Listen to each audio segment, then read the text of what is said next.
Ya, Ya, bismillahirrahmanirrahim. Assalamualaikum warahmatullahi wabarakatuh. Sebelumnya, perkenalkan, nama saya Triko Ramadan dengan NIM 22151165 dengan rekan saya Muhammad Zia di Zikrataya dengan NIM 2215111053. 53. Sebelumnya di sini saya akan menyampaikan mengenai tugas besar mata kuliah dasar-dasar pemrograman, yaitu aplikasi yang kami buat adalah aplikasi mengenai admin pengiriman barang, yang dimana aplikasi ini akan mungkin untuk kelengkapan jelasnya akan dijelaskan oleh Zia. Maka buat Zia dipersilahkan. Di sini saya akan menjelaskan eh, apa itu yang aplikasi yang dibuat oleh kami, yaitu aplikasi pengiriman barang. Jadi aplikasi ini dibuat untuk menjadi aplikasi admin pengiriman barang dengan acuan biaya pengiriman dari jarak dan jenis pengirimannya yang udah ditentukan sebelumnya. Nah, di sini eh, ada beberapa, jadi di sini tuh acuan biayanya dari jenis pengiriman hemat, eh, bisa dilihat ya harganya dari 6.000, 7.000, 8.000, 9.000. Pengiriman reguler lebih lebih 1.000 ya harganya. Untuk pengiriman ekspres lebih lebih 1.000 dari harga-harga sebelumnya. Nah, di sini eh, saya akan menjelaskan fitur aplikasinya. Di sini ada login, sambil kita run aja ya. Nah, di sini adalah tampilan main menu. Eh, di sini ada login dan exit. Nah, login kita masuk ke login. Nah, di sini adalah menu login admin. Ya, ada username dan password. Kita masukkan username-nya, password.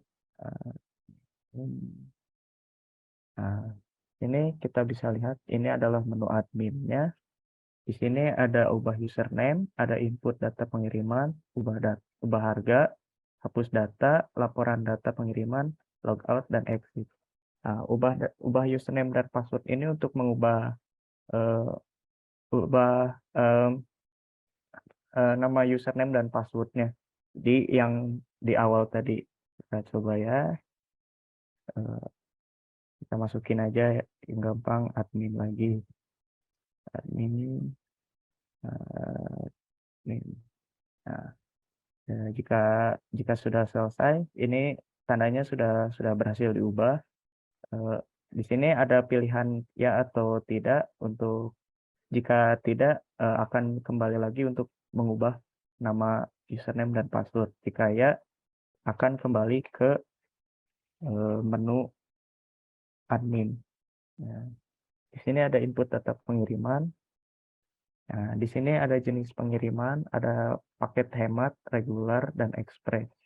Nah, kita sebagai contoh,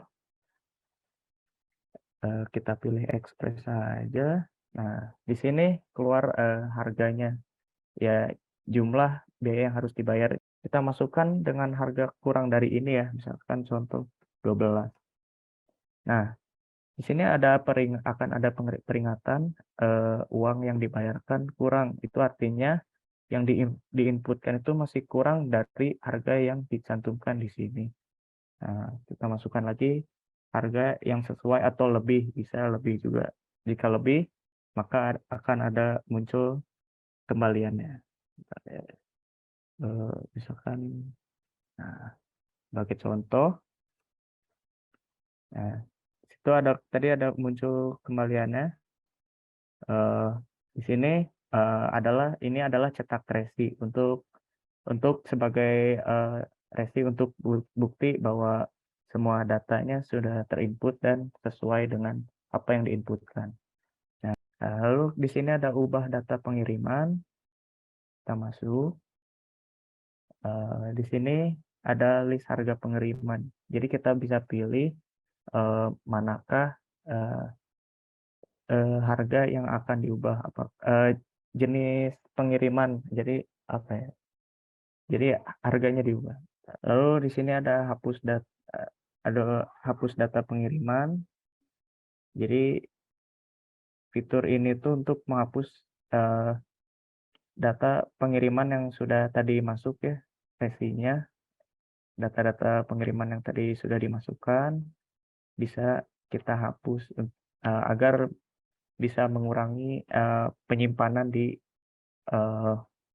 data pengiriman. Di sini ada laporan data pengiriman. Nah, ini karena tadi sudah ada beberapa yang dihapus, jadi hanya tersimpan satu di sini data pengiriman yang sudah diinputkan sebelumnya. Ya, kita kembali lagi ke menu admin. Nah, di sini ada logout. Untuk logout ini beda dengan exit. Untuk logout ini kita kembali ke menu awal. Lagi. Nah, ke main menu yang hanya terdiri dari login dan exit. Lalu di sini ada exit, yaitu langsung keluar tanpa harus menuju main menu. Ya. Mungkin cukup sekian dari saya. Selanjutnya akan dilanjutkan oleh Taufik Muhammad Rahman. Terima kasih. Baik, terima kasih buat dia. Tadi kan sudah dijelaskan gitu apa aplikasi yang kita buat, terus bagaimana skenario demo jika aplikasi digunakan gitu. Selanjutnya saya sendiri akan menjelaskan mengenai bagaimana programnya bisa dibuat gitu atau codingannya. Ya, langsung aja. Oke. Pertama di sini kita kan menerapkan konsep ADT dan modular gitu. Di mana konsep ADT itu setiap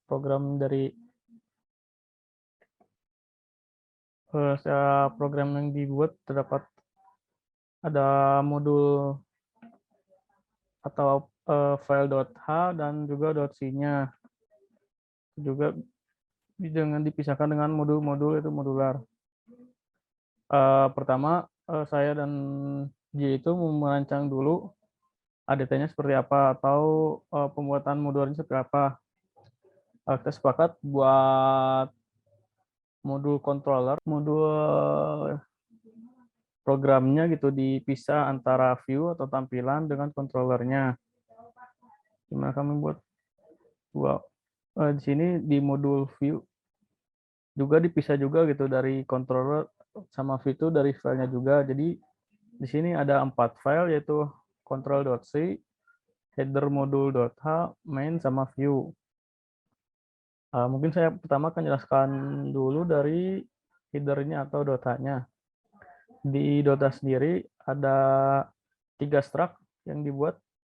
Mungkin pertamanya itu cuma 2 struct yaitu admin dan resi. Tetapi karena ada challenge atau buat pengembangan fitur, jadi menambahkan 1 struct lagi yaitu harga pengiriman.